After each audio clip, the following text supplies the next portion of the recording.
transforma vidas, Senhor. Restaura pelo poder que há no teu nome, Jesus. Pastor Raimundo.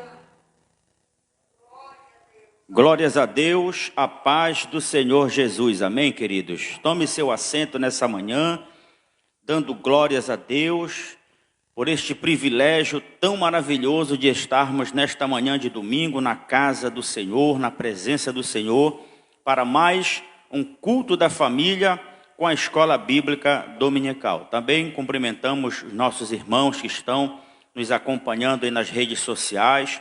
Que essa manhã seja uma manhã de domingo abençoada, que milagres extraordinários realmente podem acontecer. Muitas pessoas estão precisando de um milagre, muitas pessoas precisando de cura, muitas pessoas precisando de libertação, muitas pessoas precisando de uma provisão de Deus. E o nosso papel como igreja nessa manhã é estender as nossas mãos, levantar as nossas vozes e declarar que a bênção do Senhor está sobre todo aquele que crê, todo aquele que confia. Louvado seja o nome do Senhor. Parabéns para você que veio nessa manhã na casa do Senhor. Creia que esta manhã já é uma manhã de bênção para todos nós. Amém? Então nós estamos aqui na Assembleia de Deus, blindados do Senhor, para mais um culto de ensinamento da Palavra de Deus, onde nós vamos estudar nesse trimestre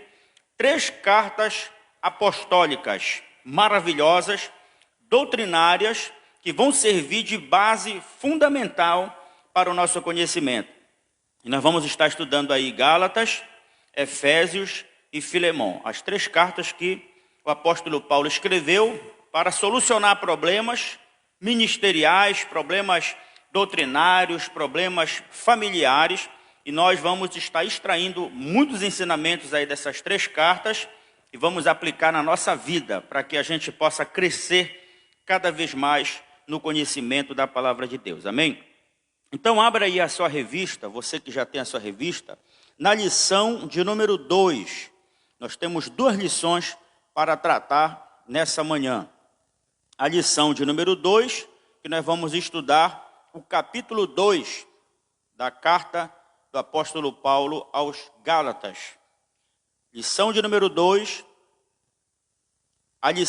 O tema da lição dessa manhã é o Evangelho da incircuncisão. Vamos responder aí bem forte. Qual é o assunto da lição?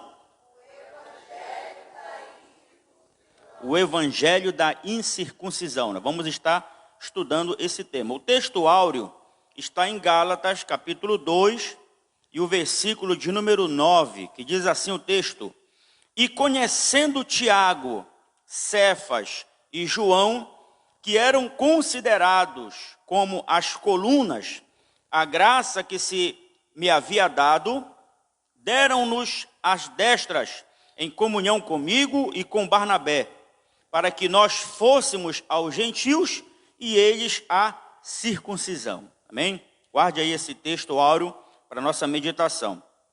A verdade prática nos diz assim: uma vez que nos identificamos com a morte de Cristo, estamos mortos para a lei e aptos a viver para Deus. Aqui está uma verdade prática que deve ser aplicada na nossa vida diária. E uma vez que nós nos identificamos, uma vez que nós aceitamos, concordamos e acreditamos na morte de Cristo, nós estamos mortos para a lei. Mas eu quero ressaltar aqui que não quer dizer que pelo fato de nós estarmos agora debaixo da graça, que nós vamos desobedecer às leis. Nós temos que respeitá-las e obedecê-las até o ponto em que elas se enquadram na nossa crença, naquilo que nós acreditamos. Porque, veja bem, hoje a gente vê as pessoas brigando por políticas, brigando por políticos e até por religiões. Ah, o político é bom, ele me ajudou, mas o que ele professa vai de encontro com a minha fé? Então ele é meu amigo lá e eu aqui. Não podemos deixar com que a corrupção por causa do dinheiro ou da posição ou do status venha interferir na minha fé.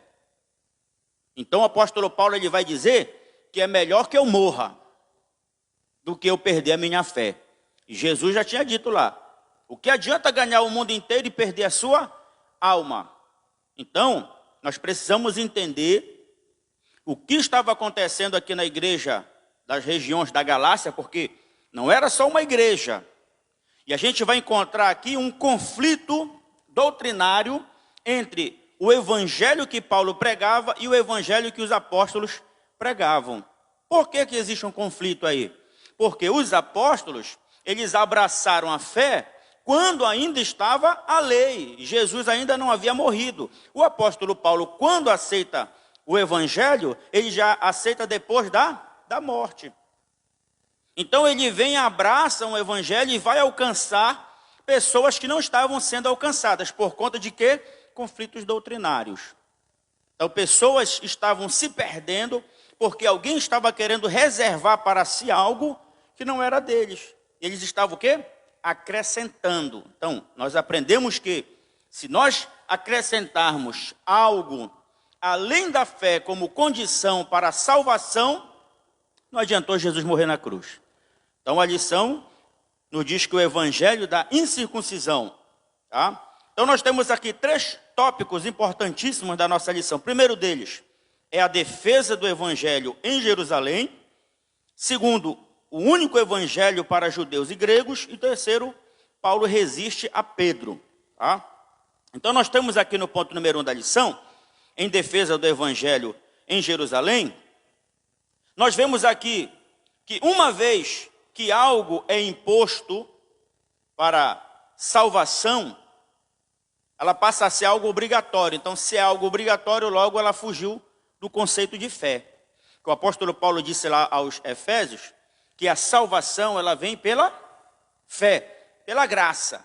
Não vem das obras para que ninguém se glorie. Se existe alguém que acha que porque trabalhou muito, que porque pregou muito, porque pastor, quando eu prego, muitas pessoas se rendem a Cristo.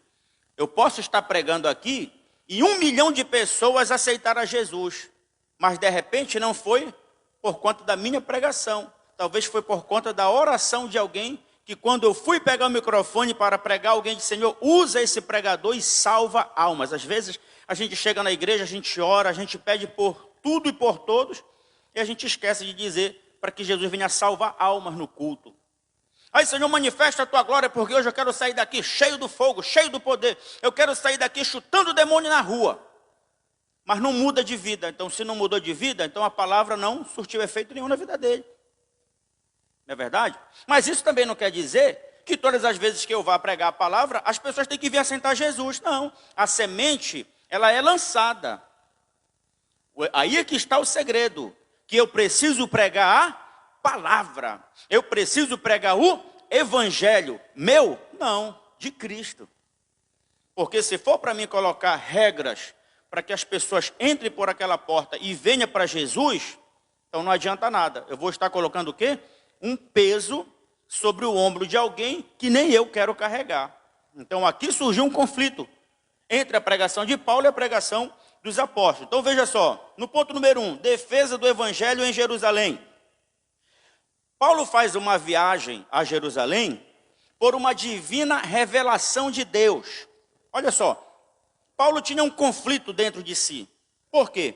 Porque ele abre as igrejas na região da Galácia, ele funda as igrejas, deixa um pastor lá, e de repente surge pessoas, olha só, pessoas que não ajudaram a colocar um tijolo no prédio.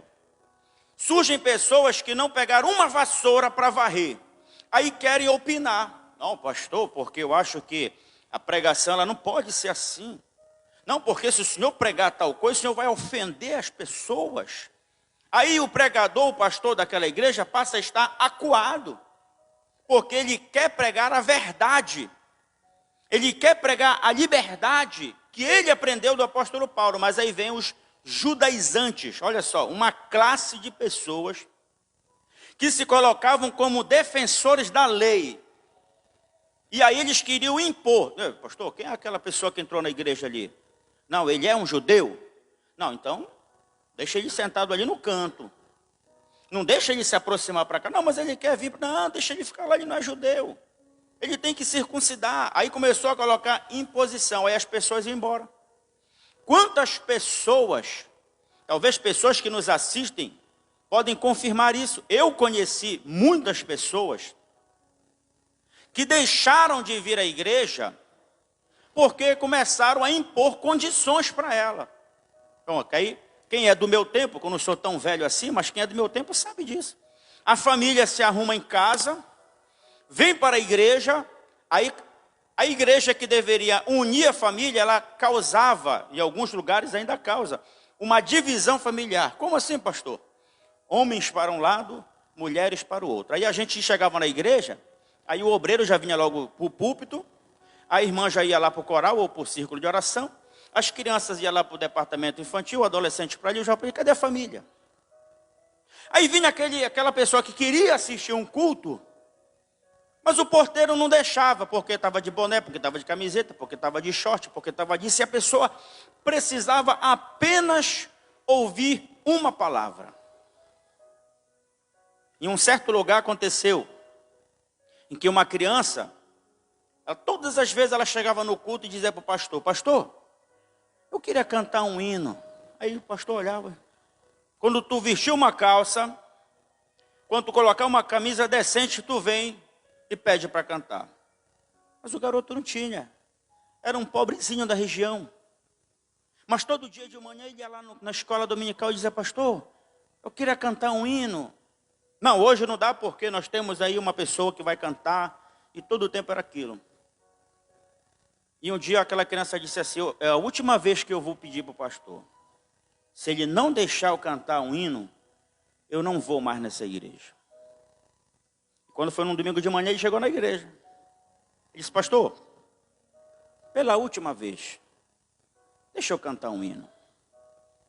E alguém disse assim, pastor, deixa ele cantar. Pastor. Todo domingo ele está aqui.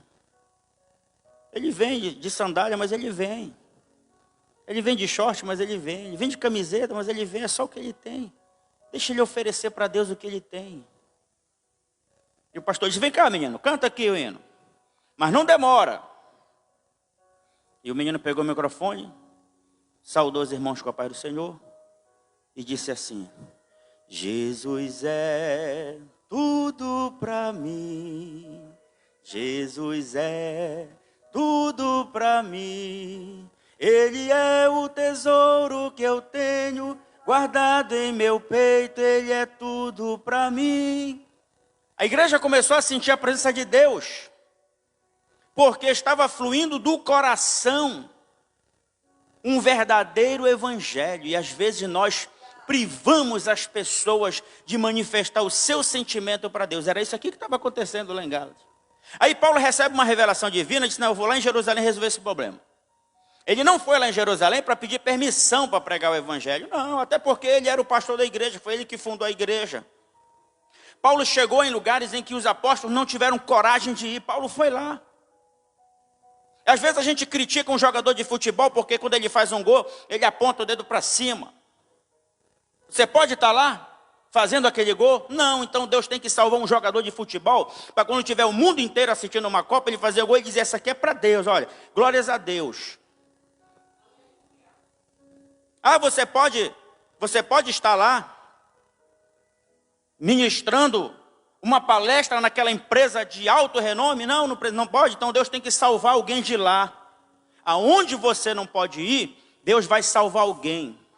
Aí as pessoas ficam, pastor, eu quero ser missionário. Não evangeliza dentro de casa, não evangeliza na rua onde mora, não evangeliza onde trabalha, não evangeliza, aí quer sair, ir para lá, para o meio da África, no meio dos índios. Não vai pagar o preço. São pessoas que não sabem o peso da sua cruz e querem se intrometer no seu trabalho. Aí o apóstolo Paulo vai lá em Jerusalém por uma revelação de Deus, numa obediência, ele vai lá procurar as 3 pessoas que eram conhecidas como colunas do Evangelho de Cristo em Jerusalém. As 3 pessoas mais respeitadas. Falou, está falado. E Paulo foi lá. Chegou lá com Pedro, Tiago, com João. Disse, rapaz, eu vim aqui falar com vocês porque eu estou com um problema lá na Galácia. porque eu estou pregando a palavra e as pessoas estão vindo para Cristo, mas existe lá um grupo de pessoas que estão atrapalhando. Você vai ver no ponto número 2, do versículo 4, que Paulo chama eles de falsos irmãos. Olha, nós temos que ter cuidado com isso. Falsos irmãos. Pessoas que estão no meio da gente, que muitas das vezes a gente pensa que é, mas não é. Estão infiltrados. Estão querendo... Pastor, como é que eu vou saber se a pessoa que está lá infiltrada, quando ela começa a ir de encontro com aquilo que Deus estabeleceu? Deus deu o direcionamento para o pastor, Deus deu o direcionamento para o seu líder. Aí a pessoa começa, não, porque eu acho que não deve ser assim, não. Porque se fosse eu fazia assim desse jeito. Não, se já está feito, é para obedecer. O líder espiritual, exemplo para nós, ele não vai fazer algo dele mesmo. Ele vai fazer algo direcionado por Deus, então cabe a nós obedecer. Porque um reino dividido não vai prosperar. É um cabo de guerra, é um puxando para cá, outro puxando para lá. E um dia a corda vai quebrar, meu amigo, e quando a corda quebrar, vai cair todo mundo. E o apóstolo Paulo foi lá e disse, rapaz, tem um grupo lá, uns falsos irmãos que estão pregando ao contrário. Olha, eu prego uma coisa, eles pregam outra. Eu faço aqui, eles querem, eu digo que é para ir para cá, eles querem ir para lá. Eu digo que é para ir para a esquerda, eles querem ir para a direita. E eles ainda querem levar outras pessoas. Aí o apóstolo Paulo foi lá. E o que eles fizeram? Deram uma destra. Se rapaz, nós estamos contigo, olha. Vai lá e prega. Paulo traz uma certificação para amordaçar as pessoas que estavam atrapalhando a obra. Aí ele chega lá com aquelas pessoas e diz, olha, rapaz, é o seguinte, eu estive lá com Pedro, Tiago e João. Quem sabe eles poderiam até dizer, foi mesmo, é? Vou mandar um zap para eles agora, para saber o que foi que eles trataram contigo. Paulo disse assim, olha, eu vou pregar o evangelho da graça. Porque João 3,16 diz que ele morreu para que todo aquele que nele crê não pereça, mas tenha a vida eterna.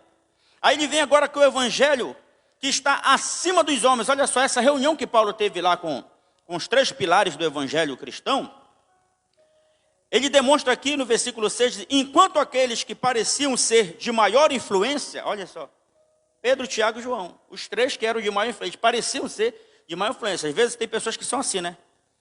Aí eu vou pedir alguma coisa aqui para a pastora, ela disse, não, eu vou falar com o pastor então. Eu vou falar logo com o dono dos anjos. Né? Não ficar falando com anjo, eu vou falar logo com Deus. Paulo foi para lá. E aí ele vem com a resposta.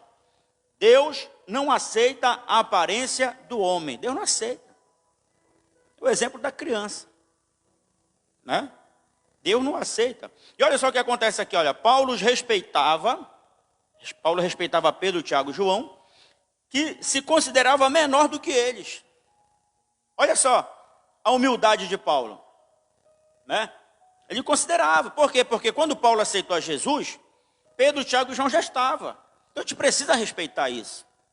Não é porque eu cheguei em um lugar e que eu já quero impor algo. Paulo fundou a igreja, aí os judaizantes chegaram e disseram, não, rapaz, é o seguinte, olha, porque tu sabe, a gente já vem carregando aí, guardando a lei, a gente já vem carregando Moisés no ombro. Moisés está morto, mas está carregando ele aqui. Aí olha só, um gentil desse aí, rapaz, aceitou Jesus no dia desse, está vindo para cá, ele tem que passar por esse processo aqui. Ele disse, não, peraí. Se ele quiser passar pelo processo, ele vai passar. Mas isso não será imposto sobre ele. Não é verdade? Senão não aceitamos o evangelho da graça. Aceitamos o evangelho da lei. Então por isso que ele coloca aqui como o evangelho da incircuncisão. Tá? E olha o que ele diz. Mas só se submeteria aos apóstolos originários enquanto eles estivessem a viver o genuíno evangelho do reino. Então olha só, ele foi lá falar com Pedro, Tiago e João. Eles deram a destra para eles, deram a confirmação para eles. Mas se eles virassem a costa, rapaz, se eles virarem a costa, eu vou fazer do mesmo jeito, só que vai ser de forma diferente. Eu vou avançar. Então o evangelho, ele não pode estar preso a dogmas. O evangelho não pode estar preso a costumes. Aí eu abro de novo o parênteses. Isso não quer dizer que porque o evangelho não está preso a dogmas e a costumes, que nós vamos bagunçar a casa. Não. Existe ordem e decência. Se para eu entrar na sua casa eu tenho que tirar o sapato, então eu vou tirar o sapato. Se para eu chegar lá na sua casa eu tenho que respeitar as suas regras, eu vou respeitar as suas regras. Então na casa de Deus também não é diferente. Se existe aqui, às vezes é importante, quando uma pessoa aceita Jesus como Salvador, é importante nós que estamos aqui já há bastante tempo, se perceber que a pessoa está fazendo algo errado, você fala, fulano, vem cá, deixa eu te dizer aqui, como é que funciona aqui, ó. É assim, a gente faz isso assim, direitinho, para fazer, não, porque lá onde eu estava, era assim, a gente fazia, não, aqui é assim, ó. Então a gente vai lá, né? Vai daqui do Brasil dirigir no Japão, vai dar de contra com outro carro que vem na tua frente, porque ela tem que dirigir do lado esquerdo. Não vai ter que se acostumar? Vai. Pastor, porque olha, eu trabalhava numa empresa, e lá era assim, agora eu estou para cá. Não, vai lá e pergunte para o seu gerente lá como é que é a política da empresa. E se adapte a ela. A igreja não é diferente. Aqui é a casa de Deus. Aqui tem um alimento espiritual. Aqui tem tudo que nós precisamos. Aqui é melhor do que a nossa casa. Porque nós saímos daqui mais fortalecidos. Nós chegamos lá em casa e colocamos em prática o que aprendemos aqui. O que nós aprendemos na nossa casa, a gente vem e aplica aqui. É por essa razão que nós precisamos ser a extensão da igreja, na casa, na igreja, no trabalho, aonde nós formos, nós temos que andar com o evangelho pendurado. Não precisa andar com algo que vem dizer assim, olha, rapaz, aquele ali é o homem de Deus, olha o tamanho da Bíblia dele. Olha o sapato dele impecável, isso não vai representar nada. O que vai representar é quando vir a tempestade, você vai manter a sua posição. Ainda tem crente que diz assim, pastor Josué, sinceramente, se eu fosse o Senhor, eu já tinha chutado o pau da barraca. Não, porque eu falo mesmo, eu não sou baú. Esses tipos de pessoas precisam nascer de novo, porque só vão criar problemas e ainda vão levar outras pessoas. Era isso que estava acontecendo aqui. Ó. E o apóstolo Paulo vai e anuncia para eles. E aqui no ponto número 2 da lição, ele fala sobre o único evangelho para judeus e gregos. Olha só o ponto número 1, o tópico número 1. O evangelho da incircuncisão. Antes, versículo 7. Pelo contrário, quando viram que o evangelho da incircuncisão me fora confiado, como a Pedro o da circuncisão. Então olha aí, acabou tendo uma divisão aí. O evangelho da incircuncisão, que não era obrigatório. O que era a incircuncisão? Era a fimose que nós conhecemos hoje, era o corte do prepúcio. Não tinha uma identidade. Então a única forma de identificar quem era circuncidado ou não, era vendo. Né? Então tinha que passar por uma avaliação. Não é circuncidado, então tem que circuncidar. Por quê? Por que, pastor, que tinha que circuncidar? Porque era uma determinação de Deus.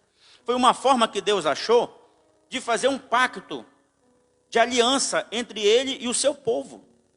E isso era a prova da obediência. Quem não quisesse circuncidar era um desobediente. Mas agora, eles começaram a colocar esse ato da circuncisão como um ato obrigatório, como regra para a salvação. E o apóstolo Paulo disse que a salvação não vem das obras, para que ninguém se glorie. Lá em Coríntios, Paulo disse que quando nós estivermos diante do tribunal de Cristo, as nossas obras serão provadas como pelo fogo. Aí que vai ter gente que vai se decepcionar. Porque vai chegar lá com uma carreta, vai arriar lá todas as suas obras, e quando vir um fogo, meu irmão, como palha. Vai lá no garimpo, pega uma pedra, uma pepita de ouro, aí coloca na lavagem. Primeiro vem uma lavagem, aí cai logo todo sujo, toda a lama, toda a casca grossa. Aí depois começa a passar pelo processo do fogo. Aí o fogo começa a queimar outros metais que não são ouro. Começam a cair por terra. Aí vai ficando só o ouro. Aí ele vai dizer, só isso? Começa a dar um nervoso, né? É igual quando a gente começa a trabalhar muito, quando vai receber o salário, diz, meu Deus, passa o cartão na máquina, a gente fica escutando só aquele barulhinho lá. É muito dinheiro, rapaz. Aí quando demora muito, cai de lá. Só isso? Aí ele vai olhando o ouro, olha, desse tamaninho. Aí ele vai continuar pelo fogo ainda, provado, até quando vê ele começa a pegar o brilho. Né? O valor não está no peso, mas no brilho.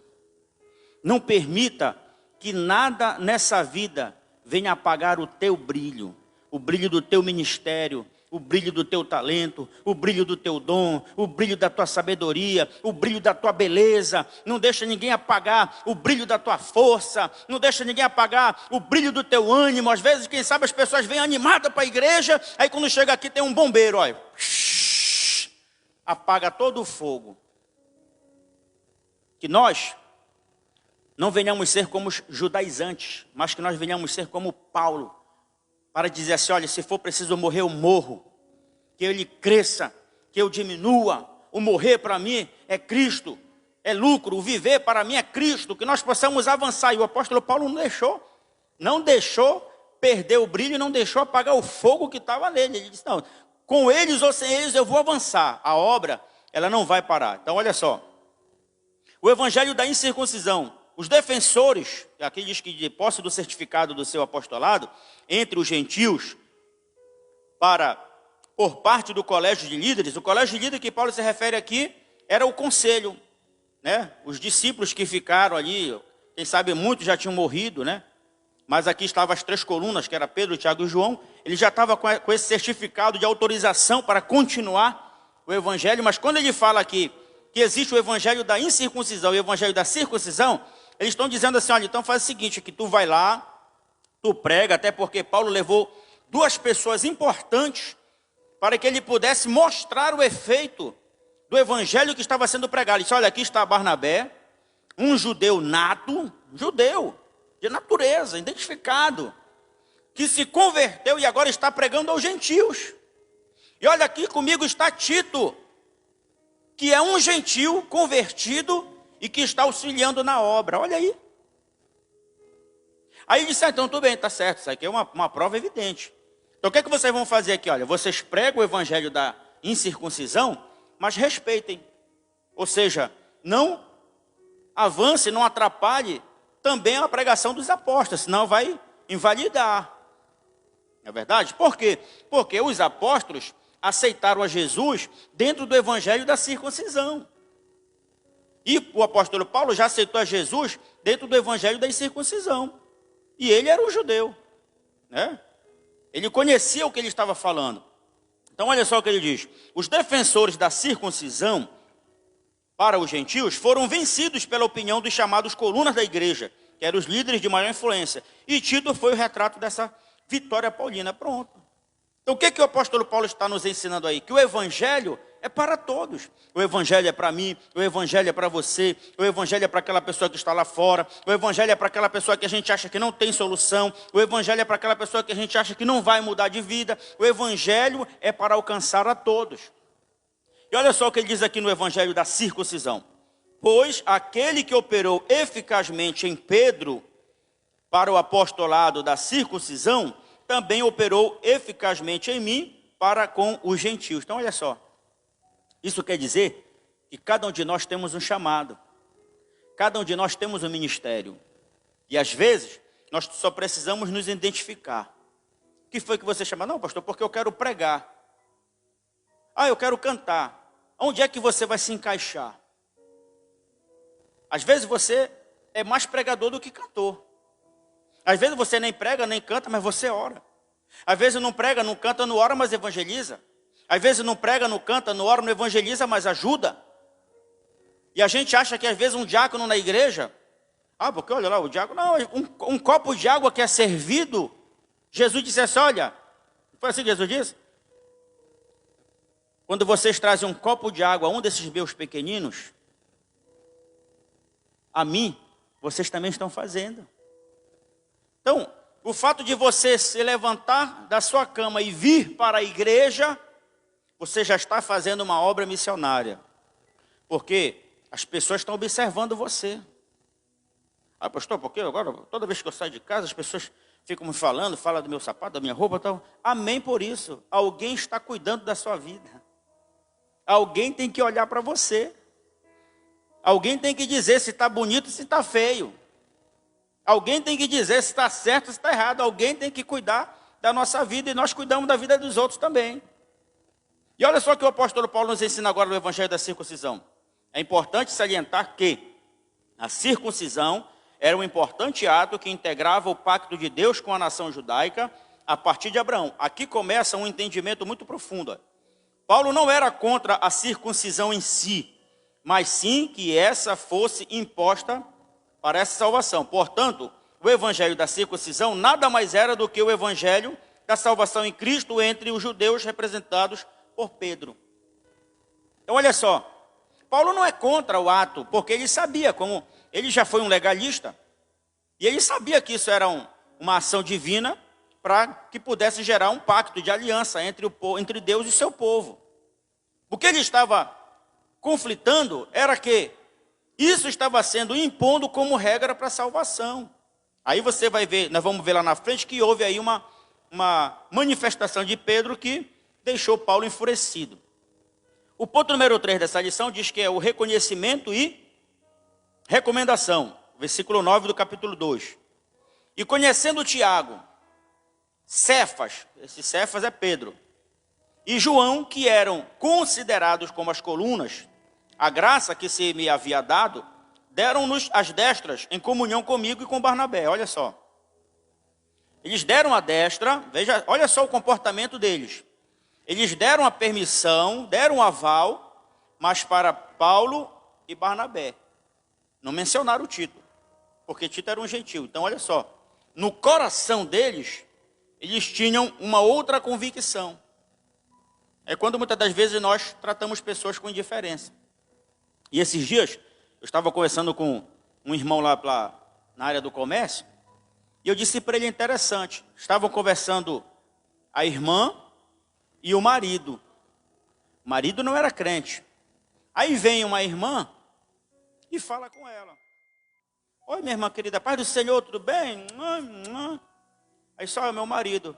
Oi, tudo bem? Por que não deu a paz do Senhor para ele também?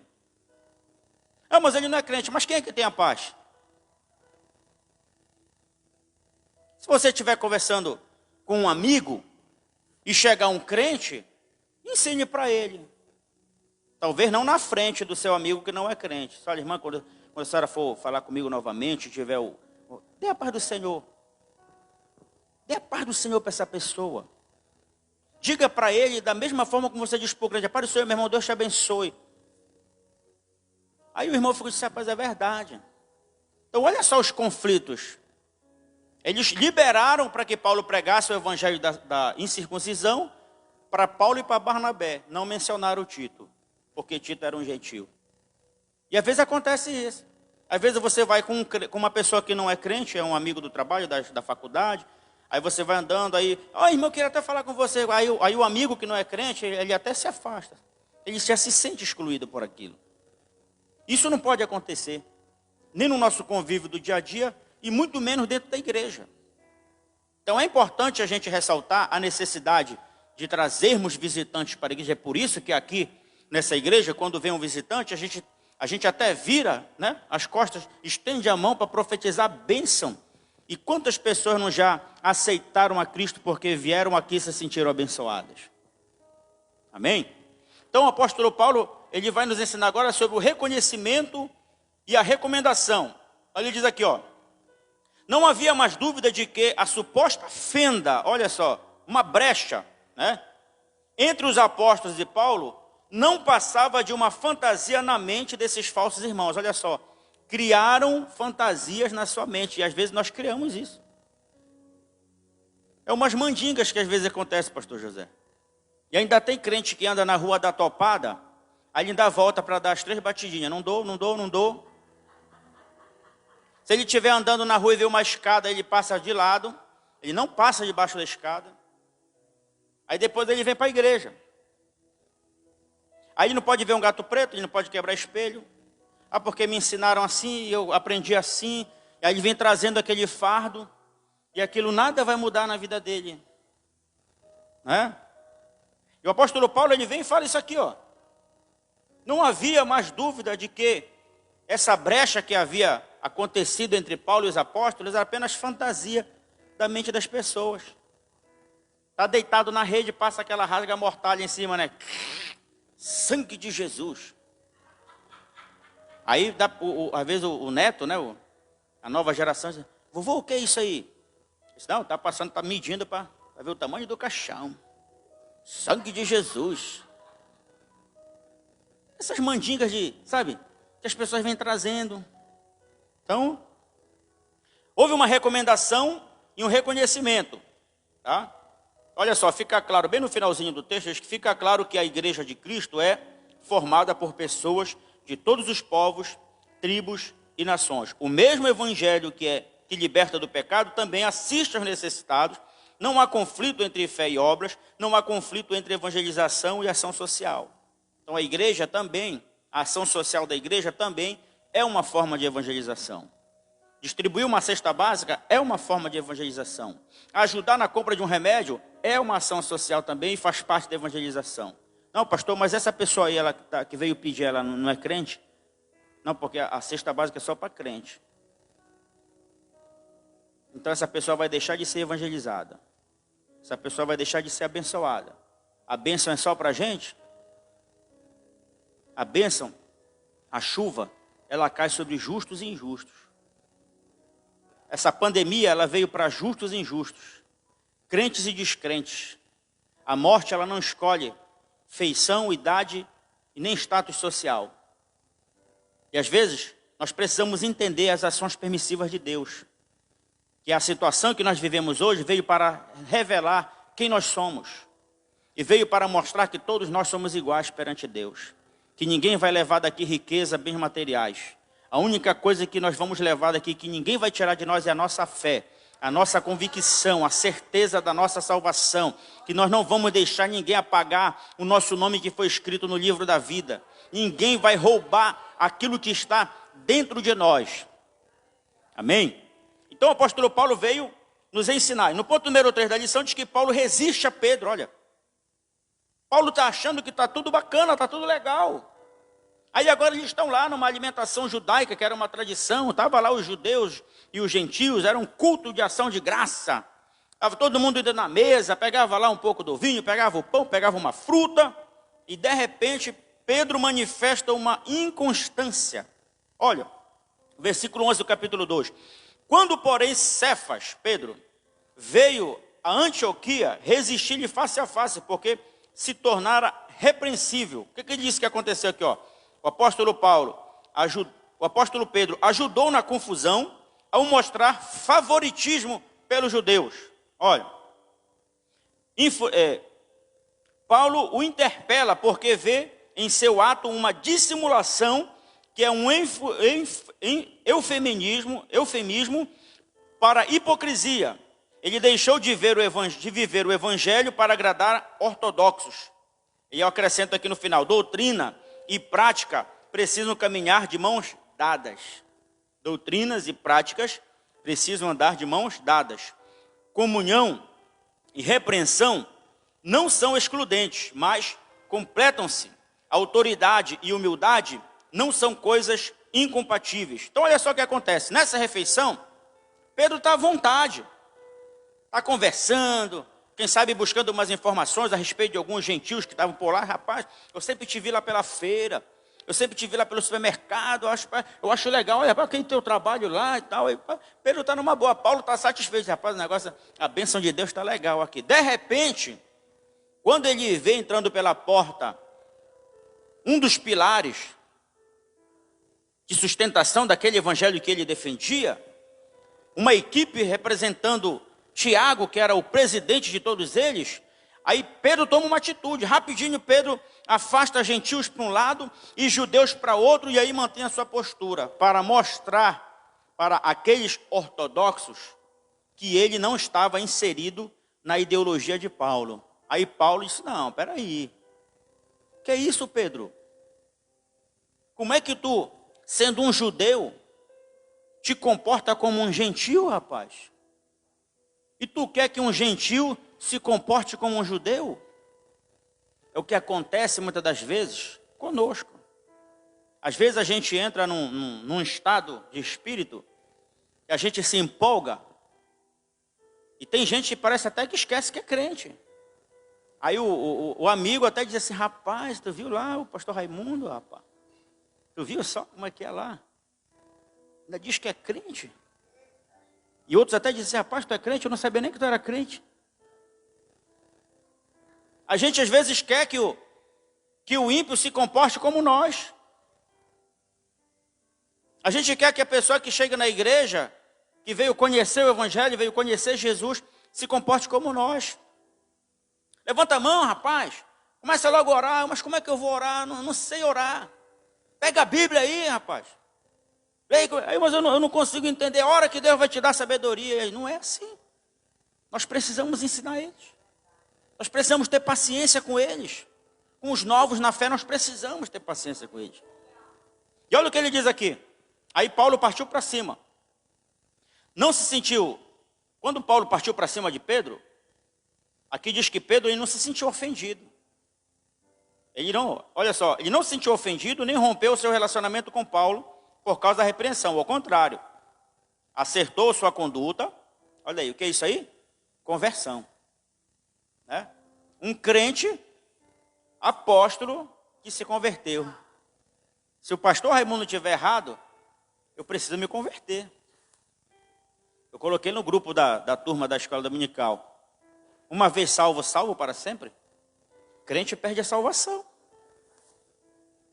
Crente perde a salvação. Então olha só, ele não se sentiu ofendido, ao contrário, ele acertou a sua conduta e associou-se com Paulo em defesa do Evangelho no encontro de Jerusalém. A humildade de Pedro em acolher a repreensão de Paulo não destruiu a sua autoridade e nem apagou o brilho do seu ministério. Olha só. Então nós também precisamos aceitar a repreensão. Muitas das vezes ficamos com raiva quando um ímpio nos corrige por causa da nossa conduta, por causa do nosso erro, porque às vezes falamos muito, porque queremos falar o que pensamos, porque queremos falar, não, pastor, a Bíblia diz que a boca fala o que o coração está cheio. Aí quando fala que ofende, aí depois não, escapuliu. Assistiu tantos chaves na vida deles, que trouxe essa palavra para ele. Me escapuliu, eu não deveria ter falado. Olha, eu sempre digo isso. Tem muitas pessoas que hoje estão nos tribunais da justiça porque deixaram escapulir algo que não deveria. Então precisa-se pensar antes. Por isso que Jesus disse que o que contamina não é o que entra. O que contamina é o que sai. Às vezes julgamos, sentenciamos, acusamos, criticamos, de formas não construtivas. Então, se é para criticar, vamos criticar de forma construtiva. Digo, olha, irmão, vou falar uma coisa aqui para você, não é para você se desviar não, viu? É para você melhorar, é para você crescer, eu quero ver você crescer, eu quero ver você andando pelo caminho certo. Bora para frente, dá-lhe aquela lapada na costa, depois passa uma andiroba. É para ele melhorar, né? Olha só o ponto número 2. Tópico 3 diz que ninguém é justificado pela lei. Ninguém é salvo pela lei. Versículo 16 do capítulo 2. Sabendo, contudo, que homem não é justificado por obras da lei. Olha só, a obra da lei não era lei, não era uma regra circuncidar. Então ninguém vai ser salvo se não for circuncidado. Todo mundo tem que circuncidar. Aí então ele diz aqui, olha, sabendo, contudo, que o homem não é justificado pela obra da lei, e sim mediante a fé em Cristo Jesus, também temos crido em Cristo Jesus para que fôssemos justificados pela fé em Cristo e não por obras da lei, pois por obras da lei ninguém será justificado. Aí ele dá um exemplo aqui de Abraão. Abraão foi justificado pelas obras ou pela fé? Foi justificado pela fé. Por quê? Porque ele viu a Deus? Não. Mas ele ouviu a sua voz? Ouviu. Ele obedeceu? Obedeceu. Então Deus quer obediência. É melhor obedecer do que sacrificar. Ele disse, olha, é melhor vocês darem ouvido à voz de Deus. E nós, às vezes, e nós vamos ver isso sempre nas histórias da Bíblia, no Antigo Testamento, você vai ver que o povo sempre se perdeu porque faltava conhecimento.